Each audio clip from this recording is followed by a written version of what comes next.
Oh my god, what a mess. Oh, what chaos. It's okay. Absolute chaos. We're here now with our new setup. New setup. It's very sad not being able to sit on the couch with you.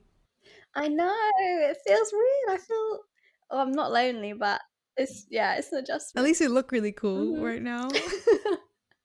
Well, hopefully this setup serves us well because I feel like this will be us for the foreseeable. With us being in two different countries, it's very difficult for us to mesh schedules, to mesh locations. Yeah, So I think we work around it though. We find a we're solution. making it work. You make it sound a Yeah. lot more dramatic as well when you say two countries, I feel like. We're not on the other side of the world. Yeah. I'm a flight away. It's fine. Yeah. We obviously pre-filmed a lot of our initial batch of episodes while we had the time together. And now I guess we're filming in a bit more of a real-time sense. It's nearing the end of the year and I feel quite reflective when it comes to the end of the year. Actually, there's 2 points in the year I always feel like I want to like become a new person or I want to refresh what I'm currently doing. And it's now, so like end of year time and also September time. I don't know why, but for me, like I'm still stuck in that like academic like calendar in my head. But yes, sad as well. I think that's very, I say I have tips, but I just do so much trial and error that I feel like I've figured out certain things that work and certain things that definitely don't for me. So what doesn't work? Like what have you tried that you've just scrapped altogether? Because they might be things that I do that aren't working but not realizing that they don't work. I guess for me it's like trying to change myself too much too fast. Yeah. Especially because I'm quite prone to depression anyway, so I've always been trying to find things that work a little bit with my own like way of living life, but also things that I'm okay with ebbing and flowing like through my life. For example, like if I try to if I try to eat too right, I don't want to say right because there's no right and wrong way to eat, but you know what I mean. Like if I try to push the boat out too far with my diet, I crumble and that like kind of makes me spiral and I'm not able to stay as consistent with it. Whereas, you know what, actually, if I think about it, I feel like every single tip I'll have, if I do too much of it, it's a bad thing. Moderation is key, isn't it? Yeah, exactly. Maybe it is just more like moderation is key rather than there's one thing that's like not good for me or my life or hasn't worked for me. I think it's just maybe I've had too much of a all or nothing mindset in the past, and that's what stopped me from being able to like make improvements, especially improvements that like consistently improve my mood rather than just like for a season, if that makes sense as well. Yeah, no, that does make sense. I think it makes sense also the trial and error thing though as well, because some things will work better for some people more than others in general. I think for me, it's actually crazy like noticing that the weather affects you, like even to begin with. Like just noticing how your mood just like slowly dips and dips and dips, like Yeah. noticing when the days get colder, the days like the nights get sooner, and even that process, I feel like when you notice that that's the reason though, it helps a bit more to like kind of do things to avoid it affecting you so much. Like even something that I noticed recently, and it's something that I never would have picked up on before. I used to say it as a joke that like, oh, I literally am miserable in the winter. Like it has such a huge effect on me emotionally. But then I did anything about it, and I never really like, it was just like a thing that happened, and then I just got on with my Yeah, life. you just Like accepted it. it affected me, yeah.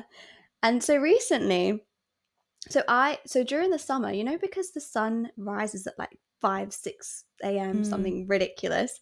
So I have really like transparent, is that the right word? Curtains. Basically the sun like streams straight through. And I don't have blinds or anything. Now I don't know what like ratchet part of my brain thought that I don't need blinds, but I'm gonna buy this like sheet. I basically bought this like blackout sheet to put on my window. So I put that up every night so then the sun wouldn't come through at like 5 o'clock in the morning, wake me up, because all through summer bear in mind I've been living here for like 3 years and I've only done this summer, but I used to like feel really, even though it's nice to get woken up by the sun, and that's why I had those curtains to begin with. But I didn't want to be waking up at 5 a.m. every day. Like that wasn't my schedule. So I bought the blackout thingy. It was like basically just a sheet off Amazon, and um and that obviously, like, because I'm a very light sleeper as well, so like even like noises affect me, light affects me a lot. So I would wake up as soon as the sun was like shining into my room. So that really helped me like wake up when my alarm was going to go off. But I've noticed since the days have got like obviously a lot shorter, the sun rises at like 7 8 a.m ish.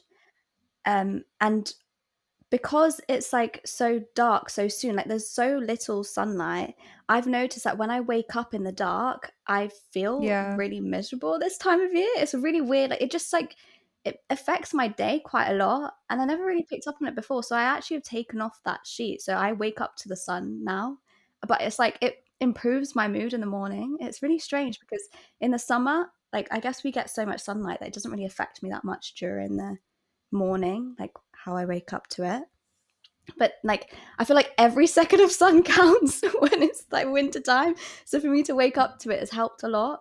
But obviously I guess it just depends on like, because I remember when I used to like work in the office, I would have to like literally wake up in the dark anyway and then go to the office in the dark, and by the time I got there then the sun was up. So I guess like it just depends on like situation and how your like day is scheduled anyway. But now I'm in a time where like I can actually wake up when the sun has already risen. It just like improves my mood so much in the day, and it's just like the littlest thing as well that I just never would have picked up on before. But I don't really understand it that much either. Like I've just noticed that that's like the effect it's had on me. No, that's really interesting that you've actually picked that up yourself, because so I listened to this podcast called The Huberman Lab, and I think he's a scientist or a researcher. He's someone who knows like the science of our body and stuff like that, Andrew Huberman. And he talks a lot about like the circadian rhythm. Mm-hmm. And I think it's like the rhythm of your body waking up and like when it's supposed to wake up and like when it's supposed to sleep. I'm going to completely butcher like the actual science behind this.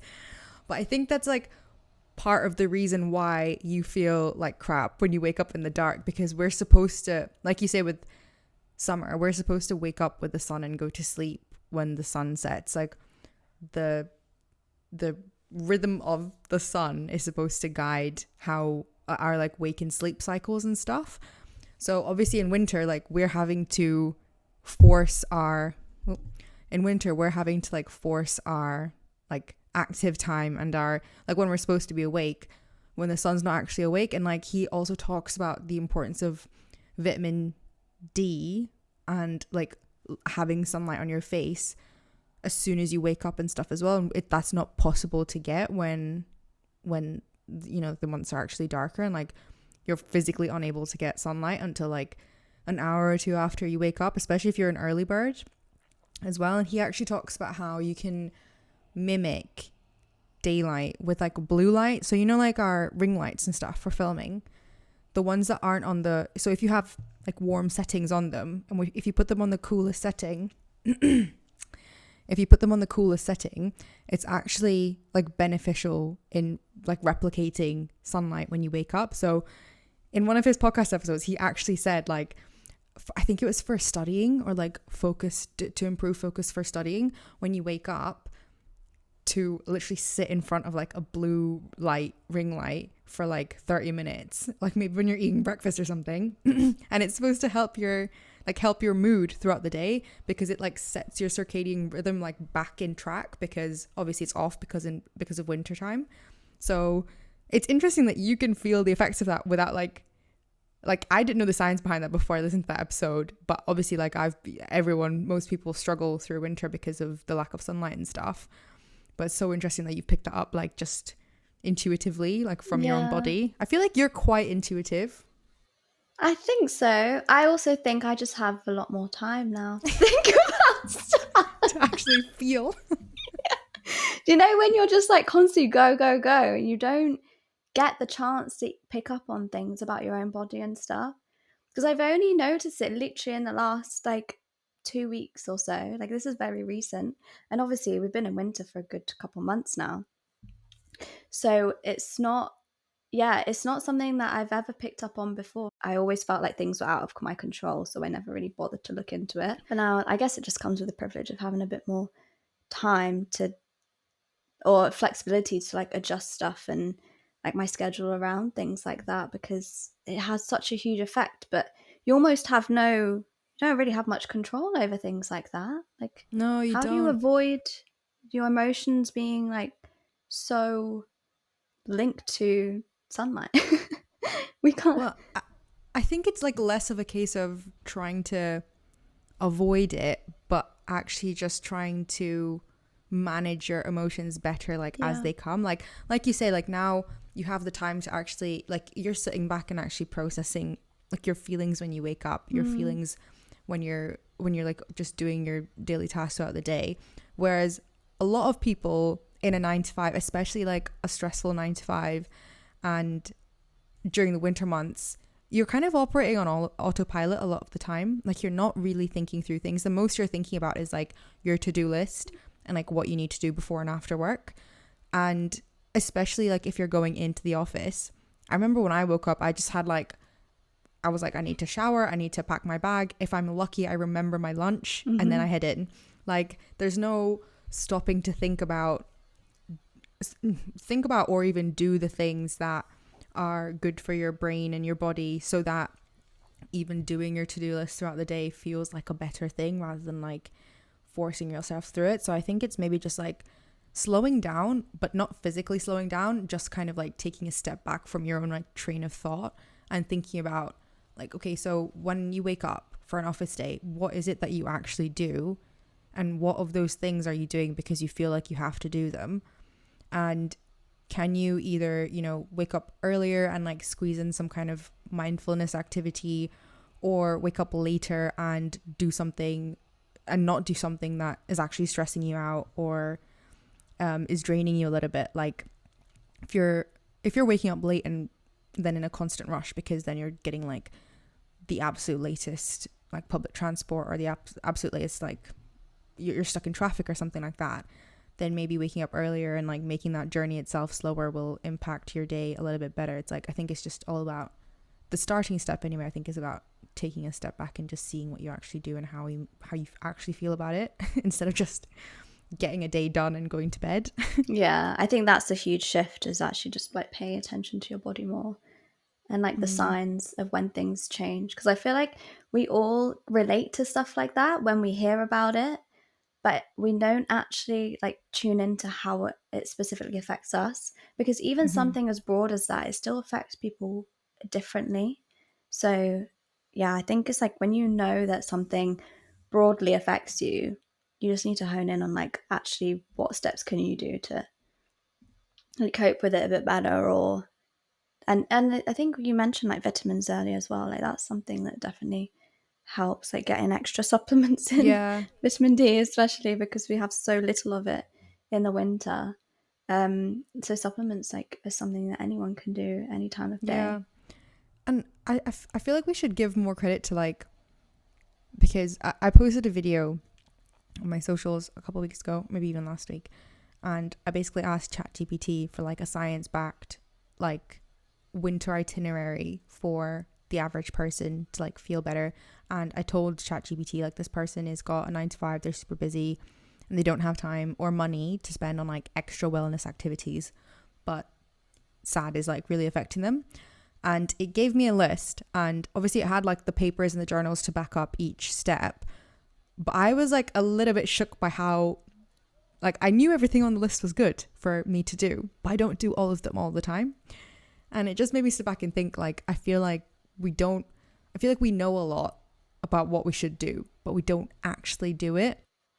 The action is the issue. It's the action, yeah. And like, I was thinking about why I don't do particular things, and sometimes I make things a lot bigger in my head than they are. Like, for example, a 20-minute walk in the afternoon.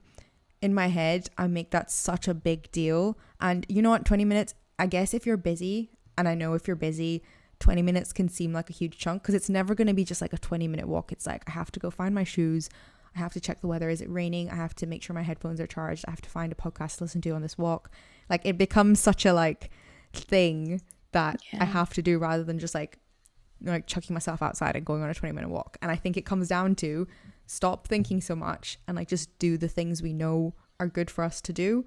Like, I don't need my headphones to be charged. I don't need a podcast for every single walk. I just need to get out there and get my steps in, because I know it's going to benefit like everything else I do during the day.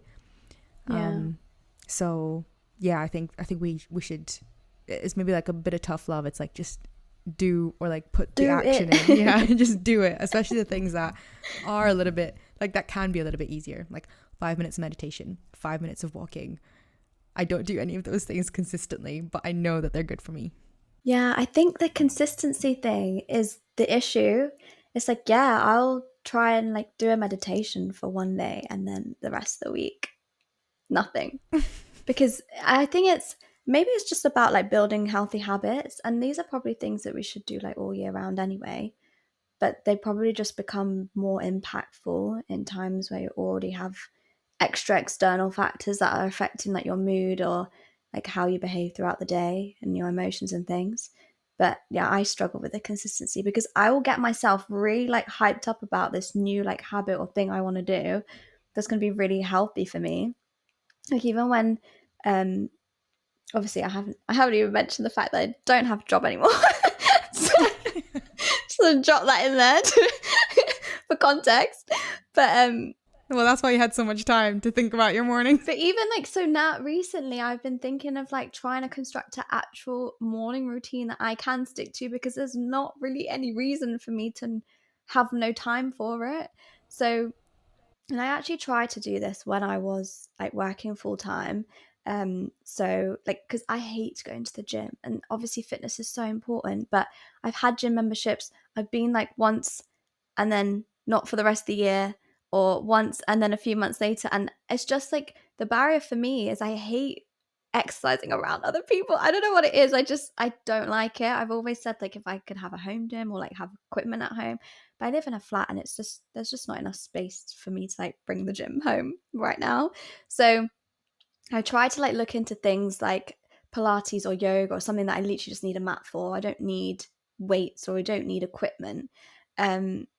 And it's something that I started doing even when I was working full time. I actually like got the TV on in the morning. Like, it was the first thing that I would do. And then, but then again, like, it wouldn't be something that I would do every single day, even though it's something that you technically should be doing every single day. So now that I have the extra time, I'm trying hard to just discipline myself a little bit more, because I think discipline is part of it as well. Like, just making yourself do it, even though you don't feel like doing it. I think when you know something's good for you, and you know it's just something that should be part of your routine for that long-term like growth or happiness or like fulfillment, then you should just like be in that mindset of, I'm going to do it anyway, regardless of how I feel. Yeah, I love that as well. I think discipline is something like I really respect in people, especially like people in the fitness industry, because actually working out and, you know, doing any kind of activity when you really don't want to do it, but doing it anyway for years, I admire that. Yeah, I wish I had that level of discipline. And well, we can build it though. It's not like we're not, it's not impossible to build, basically. I feel like I also get into the trap of thinking like the older I get, the harder it is to be disciplined.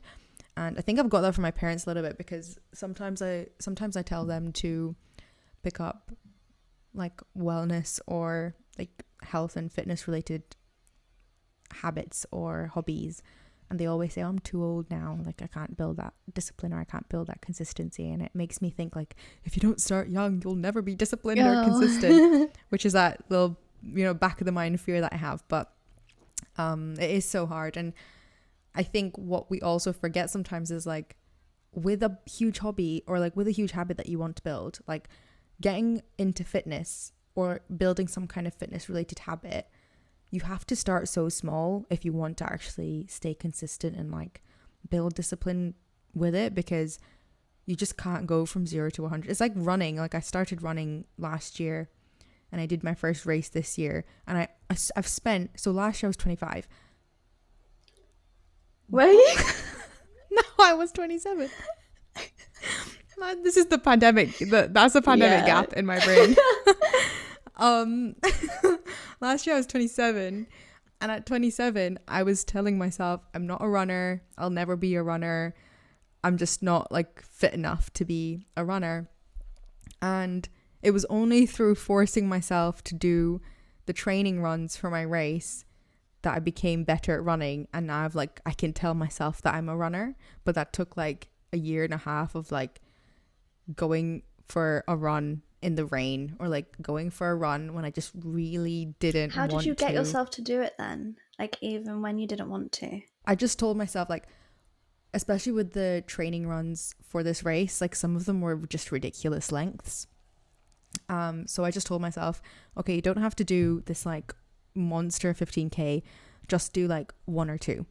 And that in itself was like, okay, fine, I'll go do one or two. Yeah. But then when you start running, you're like, oh, I can just Carry on. I can just do longer. Yeah, you can just carry on. So it ends up working quite well. And I think that I really like that mindset, because I use it for the gym a lot as well. Like on the days I really don't want to go. And the reason I don't like going to the gym sometimes is just because it's like rainy and cold outside, and I don't want to be outside. Yeah. Even though I'm not that far from my gym. I always tell myself it's fine. You just get there and put an episode of Gossip Girl and sit on the bike. And I'll do that. I'll put an episode of Gossip Girl and I'll sit on the bike. But after the bike, because I've spent half an hour like sweating, I'll always just do something else anyway. So it's like, I'm here now. I'm sweaty. I'm ruined my gym kit. So I might as well just do a full workout.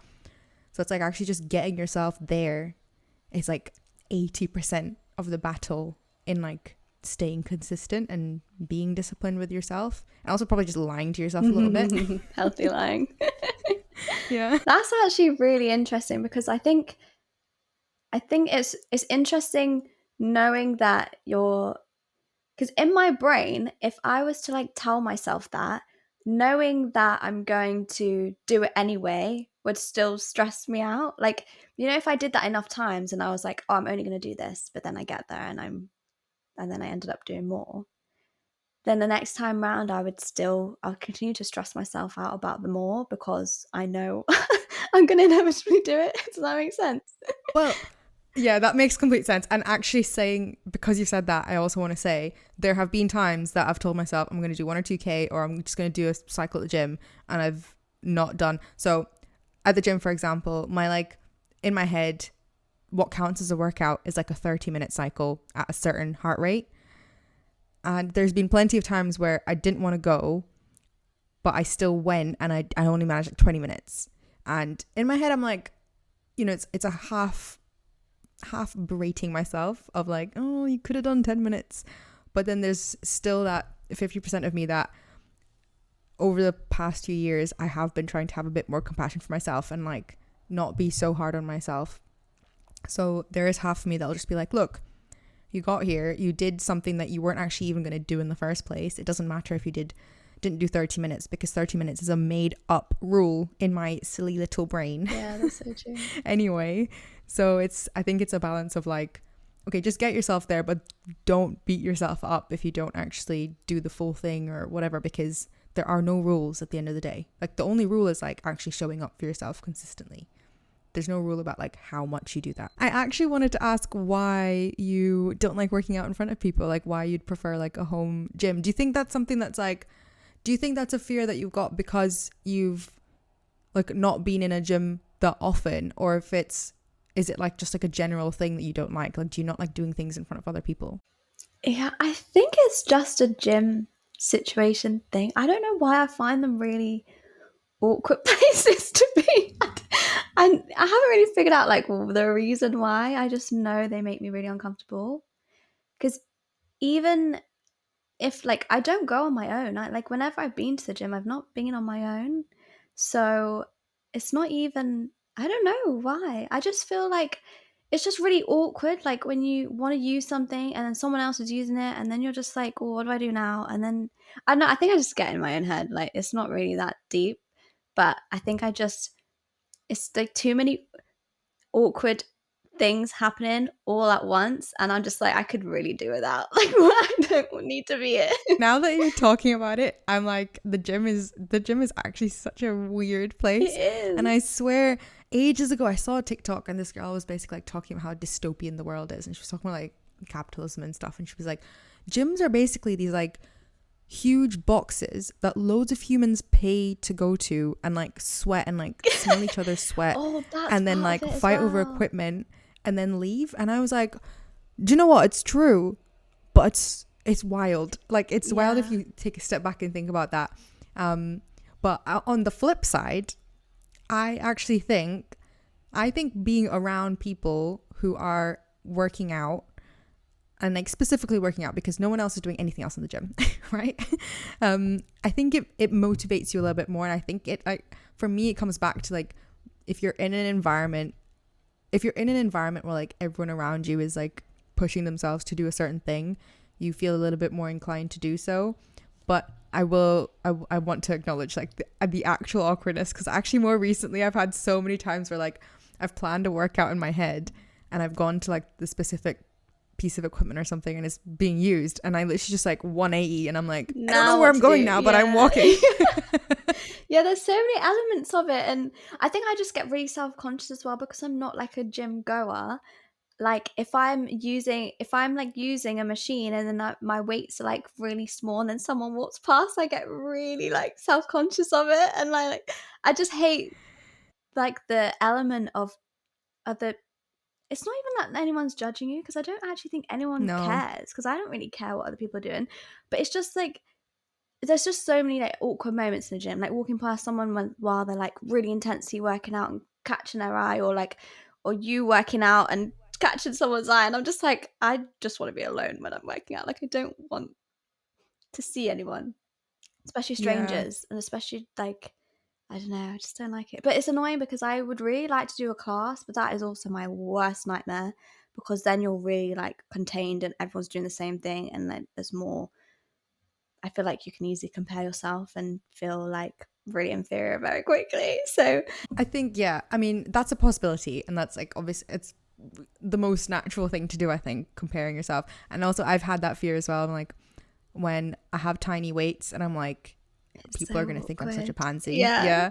But I don't know. I just feel like the gym is the perfect place to try and build like that main character carelessness Mm. of like just being like, look, I'm here to work on myself, make my bones stronger, like live a longer life. It doesn't really matter what anyone else thinks or says. And like, I don't even think, like, especially the things we want to do, we just want to like go into a gym and take care of ourselves. We're not like fitness influencers. We're not going to be popping up like tripods everywhere and like taking it super seriously to the point of like actually attracting extra attention. So I don't know. I just feel like, especially a class environment as well, I think it's like a good environment to be in, because I've actually, on the flip side, I find it really hard to motivate myself. Like, for example, when I'm on holiday and I go to like hotel gyms, which are often empty when I'm working out in them, I find it really hard to push myself when I'm alone. Really? That'd be like my I'll dream always like, scenario. I'd be like, I'll be using everything because nobody else is there. It's like the go time. no, I don't know. I feel like, well, I only know that, I guess, from going to the gym consistently, and then also like going to, and then and not being around people when I'm, for example, in the hotel gyms. But I don't know. I think it's worth like trying a gym environment out for like a good amount of time for you to then decide if it's like not something that makes you comfortable or not, because there are going to be awkward moments everywhere. Yeah, no, you're as right. well. I also feel like though, gym is kind of a luxury in a way, because I think like just like having a membership, for example, because I think a lot of the part why I didn't stick it out with, well, the gym I did, I think I had a membership last year, I think, and then I cancelled it because I was literally just paying to not go. But so then I just cancelled it. But it was like just not a nice gym. I just didn't like the space. Like it was quite cramped, and like I think when you obviously certain gyms are like cheaper for a reason. But then I was only going for a cheaper one because I knew I wasn't going to go that much. And I also kind of just wanted to ease myself in. So I didn't want to spend a lot on it. But I think there's obviously like a lot nicer gyms out there, and I probably would be more motivated if I joined a gym that like had the nicer equipment or like more space, or do you know what I mean? I feel like you can get quite a different experience in different gyms. And as Mm-hmm. someone that already puts up loads of barriers to enter a place like that, it just makes it that much harder when like you don't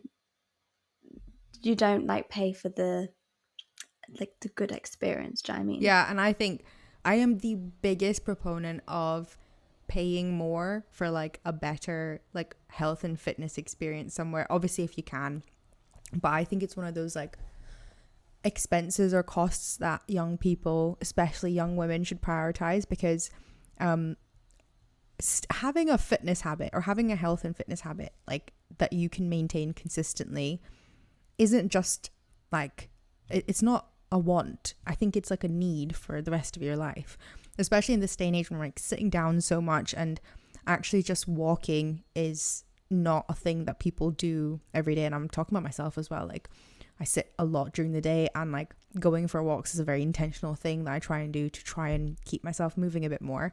And I think that we should be paying, like, if you have a choice between the Pure Gym, like, what is it these days, like £20-30 a month gym membership, and the, I don't know, like David Lloyd's of the world, where you can go for like, I don't know, bougie Pilates classes, and you've got a spa and a sauna and all this stuff and a pool.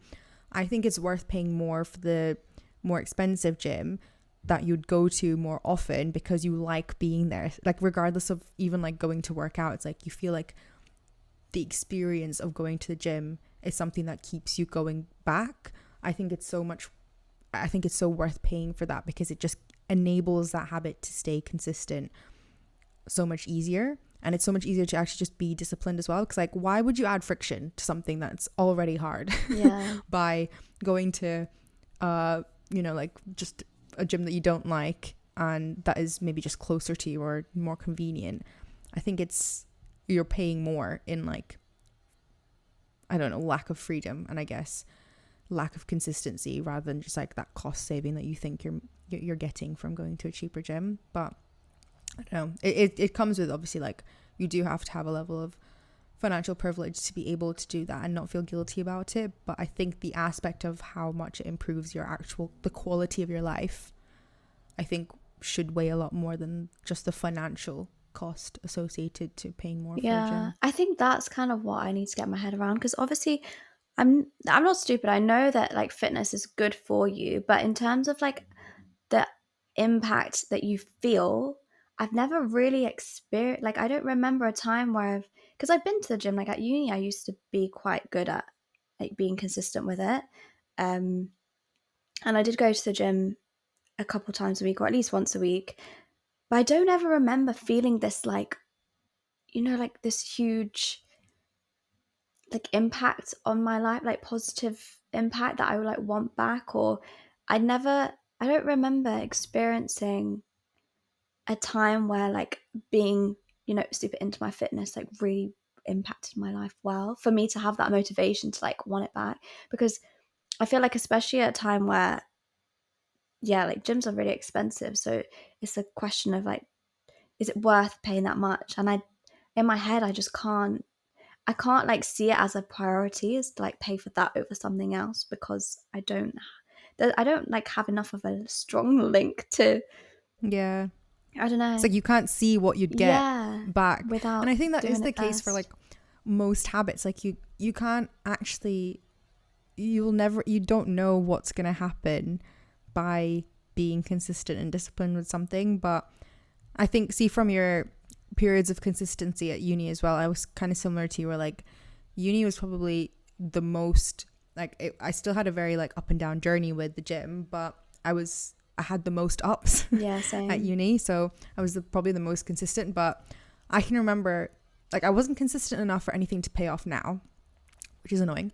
But I do remember like the periods of time where I was consistent, I felt the most like, in my head, I felt the most like confident about myself, and like it was quite motivating to know that I was making certain progress with like certain lifts, and like I got the closest I will probably ever get to a pull up that during that period of time. And like I was really confident because I went to one gym consistently over the course of uni. I was really confident in that gym because I wasn't scared of like how to use a machine and stuff, just because I'd been there enough times that nothing overwhelmed me too much in the gym. Obviously I can't say that for the first few weeks I joined, like you would with any place, but for me it's like knowing that I could have like glimpses of that.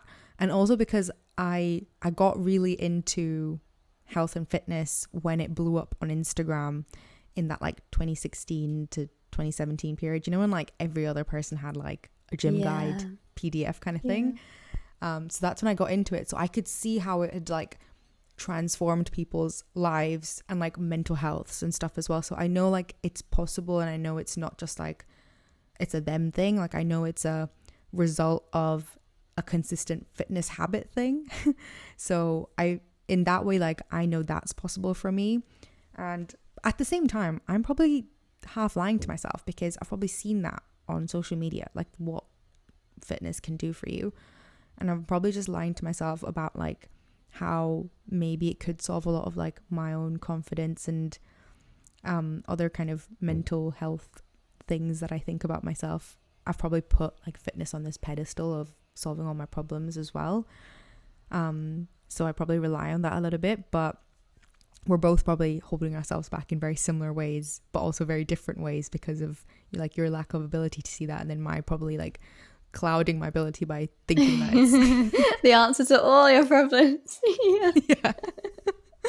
But yeah, I guess it is difficult. But I mean, with your problem, I feel like you'd never know unless you tried. And then for my problem, I wouldn't know unless I tried either, right? Like I wouldn't know if it solves all my problems until I tried, stuck at it. And when I say consistency, I feel with fitness, consistency demands like years. It's not like a couple month thing. Like I need to stick at something for like I would love to have stuck at something gym related for like 2 years before I give up on it. Yeah. And I've never done that. Like that's something I've never done.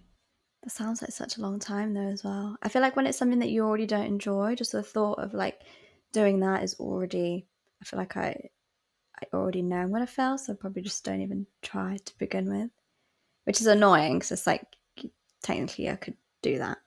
Like it's not impossible, but you almost make it impossible because I just assume that that's like too hard for me to do, especially when I feel like when it's something you don't enjoy, it just makes it like even harder to want to start and then stay on it and stick to it. Yeah, but I feel like there's so many different ways that you can incorporate like a level of fitness into your life. And like I think the gym is just something that I've exposed myself to a lot, like personally, but it doesn't have to be that for you.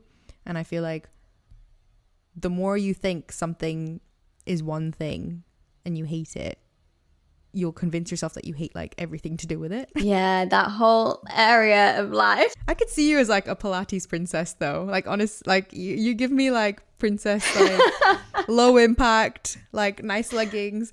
Pilates socks are so cute. Like I could see you fitting into that vibe. I think that's why I tried. Like that's why like what I was doing when I decided that I'm just gonna stay at home and work out.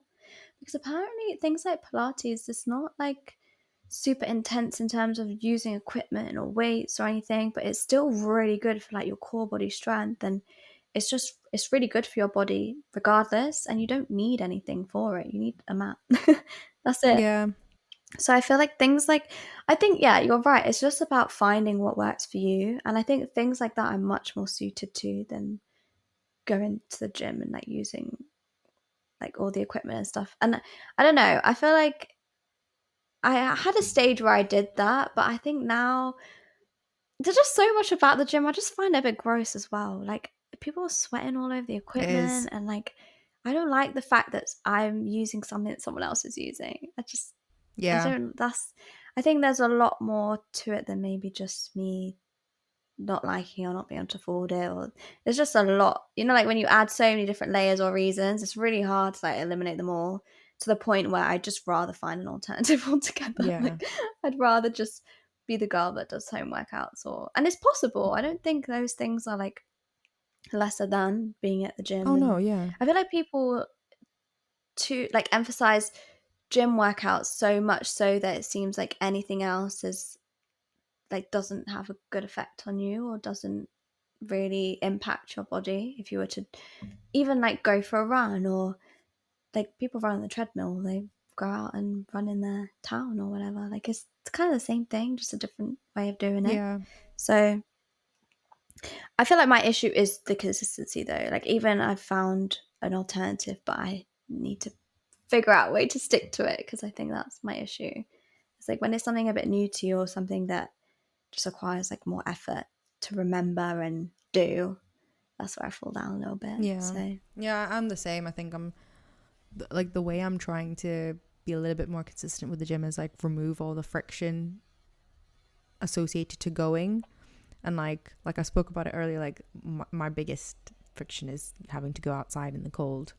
Like I just hate having to go outside, especially when it is like raining and miserable, like it is these colder months as well. So the way I'm trying to make it easier is like I put my gym clothes on the radiator, so that like it's, and that does two things for me. It removes like the decision fatigue of actually trying to pick an outfit, and it also makes it warm, so then I'm like not not resistant to actually putting it on. And like getting my shoes out, things that again, like I've always thought, well, it seems too obvious, like how is that going to help? But for someone who overthinks everything and wants every step to be perfect, it actually just does remove all the thinking associated to doing something. And then the other thing I've been doing recently is like, is it called habit stacking? I'm not sure what it's called, but it's like attaching the new thing I want to do to something I already do. So for example, like I don't feel awake until I've brushed my teeth. So I'll like brush my teeth and then, well, this is what I wanted to do this morning before everything fell apart. Brush my teeth and then immediately put on my warm gym clothes that have been sitting on the radiator. And I added like, for example, like I went through a really good phase of adding like a journaling habit to when I drank my glass of water in the morning, which was a really easy way to like just start journaling, but not having to think about like starting a new habit and like when I'm going to do it and how I'm going to fit it in. It's like it just slotted in. But I haven't been consistent with it, so probably didn't work that good in the long term. I need to start drinking my water again. I think that's something I've heard about recently as well, as the habit stacking. And I think that is a really good way to look at trying to like build better habits, or just like implement new things into your life without it causing so much like disruption, or you having a reason to not do it. Because yeah, there's things that you already do in your day to day. So by attaching something else, I don't think I've actually like experimented with that. Even though I've heard about it, it's like I need to think about how I can, because there's things that, like I said, I've done, or I've tried to start, but then I've just stopped altogether. So maybe if I paired it with something that I just do regardless every single day, maybe I'd have a better success rate with it. Well, yeah, I mean, I think it is all about that trial and error. Like you have to try it and see if it sticks. Yeah. But then it's all about as well, like if you attach it to something you normally do every day, when even on the days when you're like, oh, I've attached this new thing, but I can't really be bothered today, it's like still making yourself do it. Yeah. The discipline has to come in as well. Well, if you guys have ever tried the habit stacking method, or found a way to be consistent with a new habit, then let us know in the comments, because I feel like we need a little bit of help in terms of tips on how to tackle that one. But hope this episode has helped you kind of realize things about like your habits, your routines, maybe going into the new year, things that you want to experiment with and try, especially from a fitness point of view, because I feel like this is probably the worst time of year to try and like start something like that when there's so many obstacles. But it's definitely something to think about and consider, because um it's just something that generally does make people feel a lot better about themselves in general. I think fitness is just one of those things that we all have our own relationship with, but at the end of the day, we all know it's good for us. So yeah, we hope you found it helpful. Let us know in the comments. Yeah, just help each other out as well. Just let us know what your tips are for dealing with SAD, dealing with taking up new habits, How and to be more disciplined. We need some help. yes, that as well. All round consistency, discipline, all those things. Yeah, let's help each other out, because I think it's something like in our day-to-day lives, and we can be really good at it in some aspects, but then in others, when it's things that we possibly like don't enjoy as much, we fall down a little bit and find it hard to find the motivation. Yeah, because we do all have habits. They're just not all as beneficial as we'd like them to be into our daily lives. But yeah, Farah's right. I think moving more is something that has really helped me with like depression in general, but also SAD as well. And trying to stay consistent with those things, I think, is just really important in trying to be a little bit happier during these dark and colder months. So yes, tips appreciated, and we also hoped this episode helped, but we will leave you guys there until next week. Don't forget to give us a little rating on Spotify. I think you can rate us on Apple Podcasts as well, and leave us a comment on YouTube, where you can watch us in our new setup. Hi. It'd be super exciting. Oh, yeah. But yeah, see you next week. Bye. Bye.